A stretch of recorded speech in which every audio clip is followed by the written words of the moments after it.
Do you feel kind of stuck on the default path in life and want a change? On this episode, I'll be giving you a beginner's guide on how to buy your freedom using the principles of the FIRE movement. That's FIRE, F-I-R-E, Financial Independence Retire Early. And you can use it to buy your time back to do the things you really want to do in life.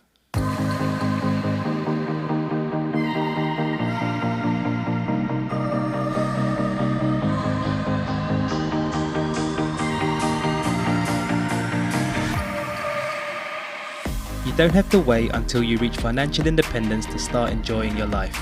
You can do that much earlier and start living a life that you love and that's true to you. Welcome to Freedom Before FIRE. Using FIRE and life design techniques, we help you create freedom on your way to FIRE instead of waiting until you're retired to do the things that light you up. I'm your host Greg, a FIRE movement and life design enthusiast. If you're itching to get freedom now, then let's do this.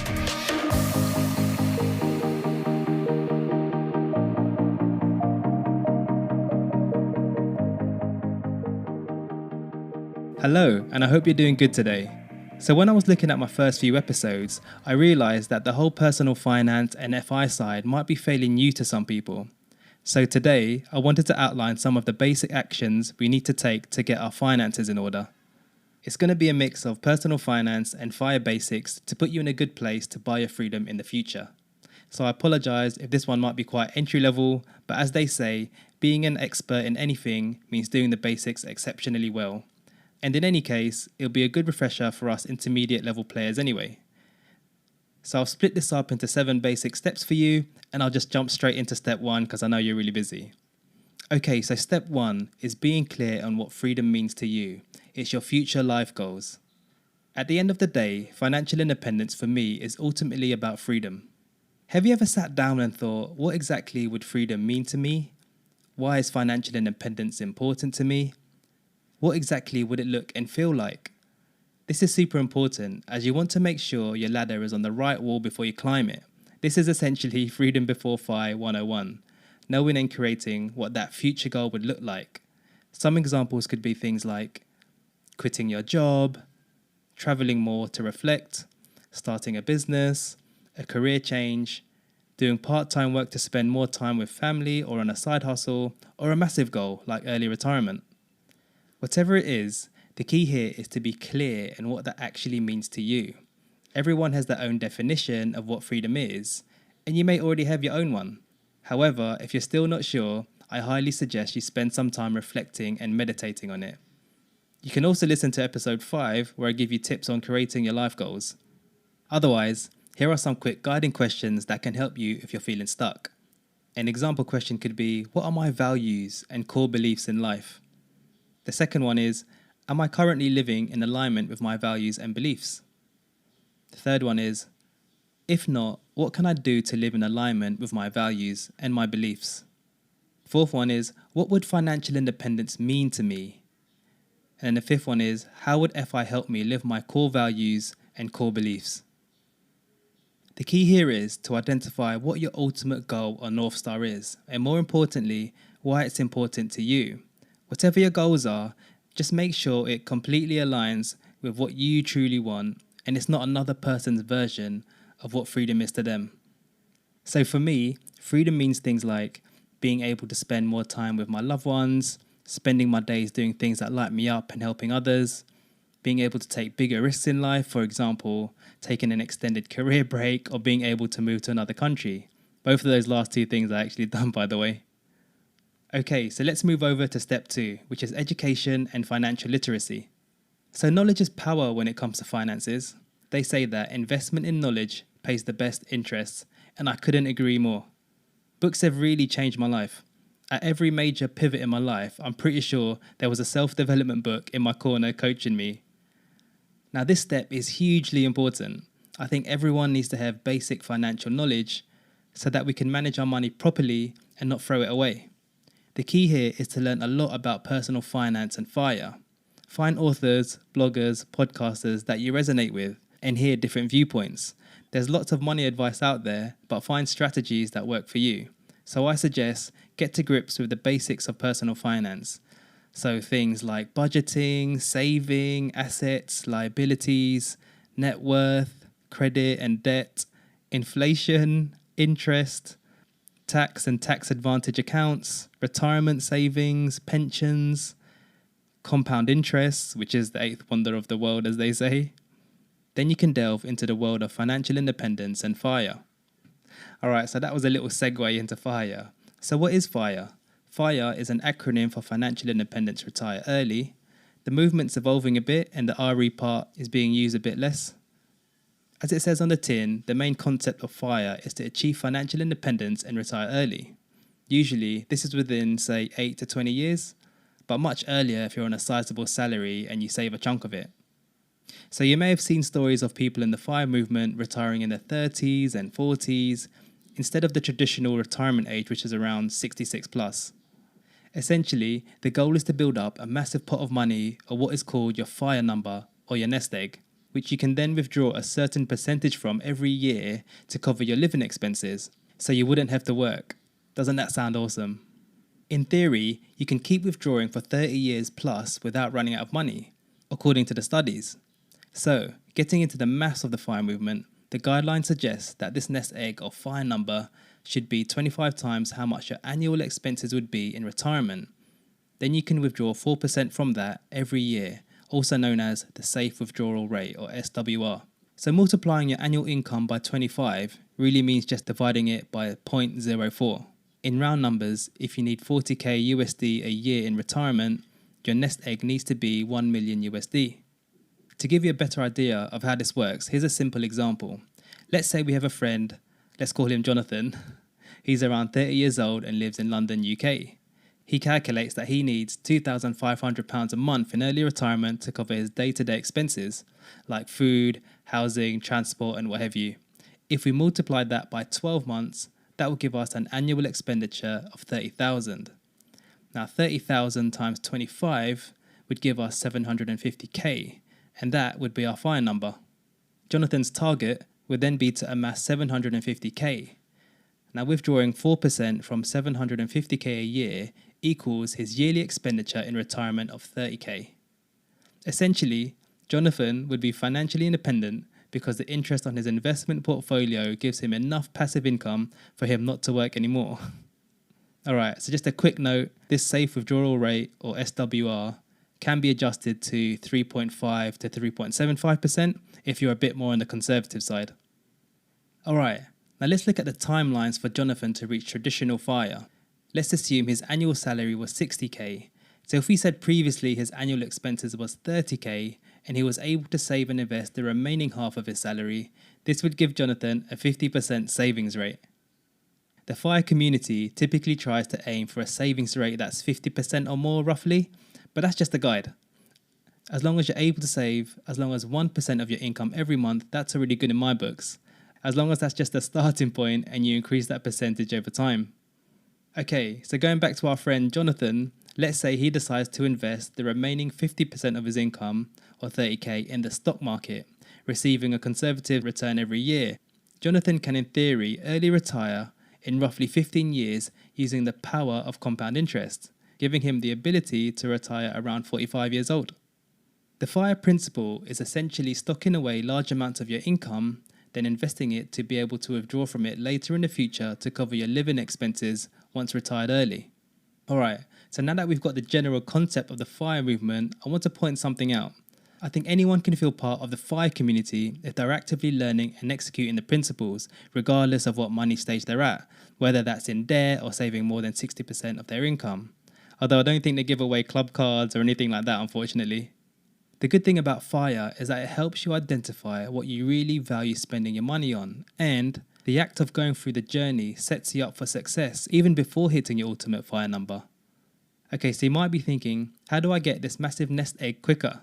The way that the people in the FIRE movement accumulate this nest egg is mainly done by aggressively increasing their savings rate, which we discussed earlier. It's the amount of money you're able to save on a monthly basis and using it to invest. This usually means investing your money in an environment of risk to obtain positive gains, and that's calculated risk, by the way. Alright, so let's talk about timelines. So if you're wondering how long will all this actually take, if we went back to Jonathan and his example, he could retire earlier if his savings rate was higher. Let's say if he was able to increase his annual income to 70k and reduces annual expenses to 25k, saving and investing 45k a month instead of 30k, that would give Jonathan a savings rate of 64% instead of 50%. Jonathan can then retire earlier in 10 years' time instead of 15 years, meaning he could retire at 40 years old.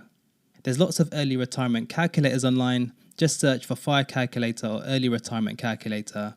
Then you can just pop in your estimated figures and play around with it to see what your target would be. Your goal at this step is to do your research and create your financial independence goal. So things like calculate your FIRE number, your target retirement date, your savings rate needed, and even your salary. Which brings us on to the next one. Alright, so step number 3. Step 3 is about earning. Okay, so this step is kind of straightforward, so I'll try to keep it brief. We obviously need money to flow into our bank account so that we can start saving for our nest egg. Of course, we can either be an entrepreneur, run our own business, or work for a company. For this episode, let's use the working for a company example. Naturally, someone with a good 6-figure salary would find it easier to get to FIRE quicker, assuming of course they're saving a chunk of it and not spending it all. Now on the flip side, if someone was on a minimum wage, it would be quite difficult to get to FIRE, but of course it's not impossible. So the key here is to find a practical career that pays well and you enjoy. I suggest picking a career which is in demand and has potential for you to progress. You can research typical salaries in the career you're interested in and estimate if you can reach your FIRE goals with it. Anyway, the main idea here is to have regular money flowing into your account. The good thing about working for a company is that for the most part, you have a fixed amount coming in every month, making it easier to calculate your financial plan. And don't forget, jobs also come with good perks like transport allowance, cell phone allowance, healthcare, and things like that. Alright, so this brings us to step number 4, which is saving and controlling your spending. So the earning part is just one lever to pull on your FIRE journey. The other lever, and arguably the most important, is your savings, and specifically how much you're able to save every month. So it's the gap between what you make, i.e. your salary, and what you spend, i.e. your expenses. Essentially, the bigger the gap, the quicker you can retire early. So how do you increase this gap?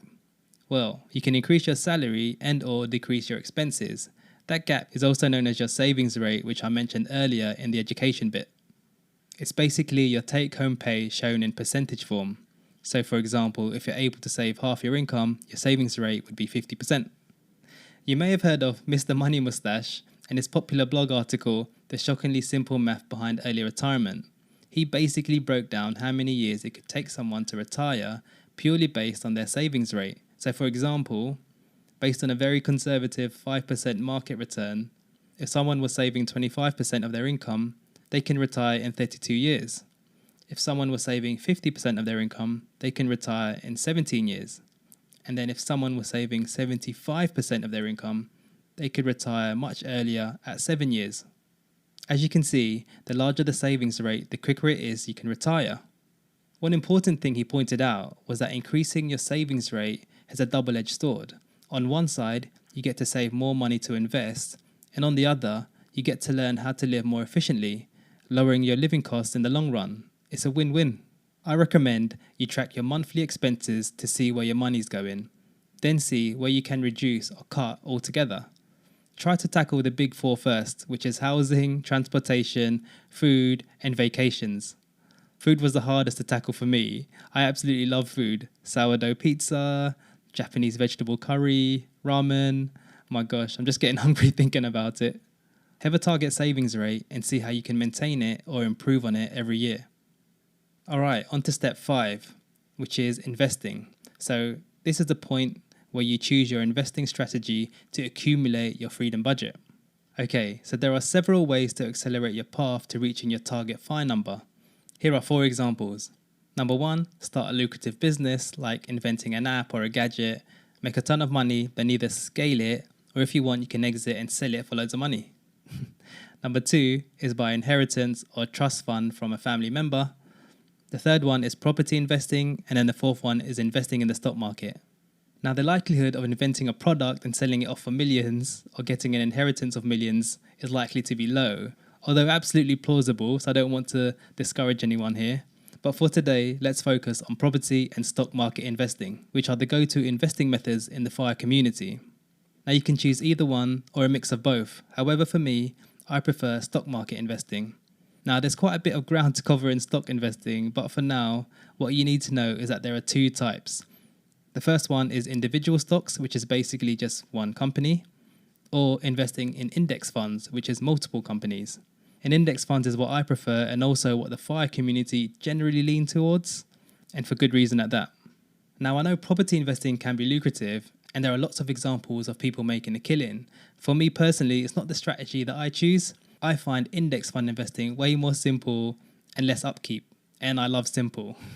So that's right up my street. I've actually dabbled in property investing, so I can speak from personal experience, albeit it was a small dabble, but some experience nonetheless. So an index is basically a list of companies. So in UK, for example, you have the FTSE 100, which is the 100 largest companies listed on the London Stock Exchange. The S&P 500 in US, for example, is a list of the 500 largest companies in the US Stock Exchange. So when you invest in an index, which is multiple companies, you're buying a whole portfolio of stocks in a single fund. That's proper diversification. So instead of investing in just one stock, you're betting on hundreds or even thousands of stocks, spreading your risk, giving you a bit more security and peace. So here are some example index funds you can look into. If you're from the US, you have the Vanguard VTSAX, which is a mutual fund, and then its sibling, the Vanguard VTI, which is an ETF version. Both of these track the US total stock market, which has historically earned around 12% in the last 10 years. It tracks around 3,700 companies in US, including Microsoft, Apple, Amazon, JP Morgan, Tesla, Airbnb, Johnson & Johnson, for example. Now, if you're based in Europe, you have the Vanguard VWRA, which is the FTSE All-World Index, and it has a weighting of around 60% to US, and then the remaining list companies from around the world, for example, Germany, France, Brazil, Colombia, Turkey, Sweden, and even the Philippines. The index lists the fastest growing companies from countries around the globe. You can see that both these examples have built-in diversification. Anyway, those are just some suggestions, but feel free to research other options based on your FIRE plan. Alright, so that brings us to step number 6, which is staying the course. Step 6 is all about sticking to your plan year on year and staying the course, as they say. Let's say you have a plan to retire in 13 years. You calculate that for you to get there, you need to save and invest 60% of your income each and every month in index funds. Now, all you need to do is consistently invest. Pay yourself first every month, as the saying goes. The more you stick to your financial plan, the more chance you have of getting to FIRE, or the alternative FIRE paths. So here are some key pointers on your journey. First one is avoid lifestyle creep. Don't just start spending more because you earn more. Second one is put saving and investing on autopilot by doing things like automating bank transfers every month. Third one is try not to sell your stock when markets go down, and they will. Again, stay the course. The next one is have plans for the curveballs in life. For example, if there's an unexpected bill or payment, build a 3 to 6 month emergency fund to cover unexpected expenses. And then the last one is live simply. Reject mindless spending. Become a mindful spender. At the very least, try to live below your means. Okay, so this brings us to the last step, which is step number 7, buying your freedom. Now, the beauty of the FIRE concept is that you don't actually have to wait until you build your nest egg to attain your freedom, which can be something like 8 to 20 years down the line. You can actually get tasters of it along the journey through what I like to call FIRE milestones, or alternative paths to FIRE, which we touched on in episode 3. Now, if you've been relentlessly stocking away funds along your FIRE journey, you're obviously building up a pot of money which you can start using to buy increments of freedom along the way. Now, here's an example. Let's say we have a friend that's called Lucy. She's 28 years old, living in San Francisco, US. Let's say one of the first milestones she could hit is paying off her debt. That can be consumer loans or student loans, for example, giving her a little bit of financial breathing space. This might give her more money to save and invest, so she decides to build an emergency fund of around 3 to 6 months worth of expenses, giving her more financial security to cover any unforeseen emergencies. If she continues saving, she may even hit what the FIRE community call FU money, which is basically a large amount of savings, let's say around 2 to 5 years worth of expenses. At this stage, she can take more risk and even take a career break or go nomading across Asia. Lucy may even get to the point where she's able to pay off her mortgage, being mortgage free, freeing up loads of space in her monthly expenses. Then there are more advanced milestones like Coast Fire, Part-Time Fire, Barista Fire, Lean Fire, again, which we touched on in episode 3. As you can see from the picture I'm trying to build, there are jump-off points where you can purchase, in air quotes, purchase your freedom along your journey. Whether it's to start a business, get time off to rest from burnout, work part-time, and things like that. You can see that you can obtain your version of freedom along your journey. Okay, so I've got a bit of a bonus tip I wanted to throw in on this episode. Let's call it a mindset tip. Now, this tip is around reframing how you see money. There are 3 basic resources in life that all of us have. These are money, time, and our health. Since this episode is geared towards the financial side, let's focus on the money resource angle. Now, one important thing I want to hit home for you today is the understanding that money should be seen as a tool to buy your freedom and not the ultimate goal in itself. As we all know, we can't take all of our money to the graveyard with us when we die. Or as Bill Perkins says, no one wants to be the richest person in the graveyard. It's always a good reminder, especially when you're working all the time. We have to remember what exactly we're working for. We don't want to just keep working and saving without ever using the money as a tool for our freedom. That's from the book Die With Zero, which I highly recommend, and has influenced my way of thinking about money and life. Okay, so once we've grasped that money is just a tool to get us to where we want to go, let's be really clear on what tool we need. Now, is it a traditional hammer, a crowbar, a sledgehammer, or even a wrecking ball? I.e., how much money do you need in order to achieve your freedom? If this is all new to you, have a go at going through the steps we talked about. If you have a question or want me to elaborate on anything, just shoot me an email. Okay, so here are the key takeaways from today's episode. The aim was to give you a beginner's guide across 7 basic steps on how to buy your freedom. Step 1 was knowing your vision, being clear on what freedom means to you, what are your future life goals, why is FI important to you, what is your ultimate future vision or your North Star as they say. And step 2 was education and financial literacy. You need to know the fundamentals of personal finance and the principles of financial independence so that you could cook up a plan that works best for you. So step 3 was earning. This step is about having money flow to you so that you can start building your nest egg. And step 4 was saving and controlling your spending. And one of the most important steps is controlling your savings rate. Step 5 was investing. So this is choosing your investment strategy to accumulate your freedom budget. We love investing in low cost and simple index funds here. Step 6 was staying the course. So staying on track with your financial goals. And step number 7 was buying your freedom, using the money you've accumulated to buy your freedom on your journey. We then had a bonus mindset tip at the end, which was to reframe how you see money, which was viewing money as a tool to get freedom and not the ultimate goal in itself. If you think this episode would help a friend, please don't hesitate to share it with them. The show notes can be found at freedombeforefi.substack.com. If you have a question or want to connect, feel free to send me an email at freedombeforefi@proton.me. That's freedombeforefi@proton.me. If you found this show useful and want to be notified of future episodes, you can follow us on Spotify or Apple via the show's main page or on whatever app you're using right now. And lastly, if you've just learned one good thing that will help you in your journey and you want to help us out here, please do leave a 5-star rating on your podcast player app. If you're using Apple Podcasts, you can even leave a nice review by scrolling to the bottom of the podcast page. That would help us out loads. Alright, so that wraps up the show and I appreciate you spending your time with me today. And just remember, practice gratitude, live life by your design, and do things that make you smile. You got this.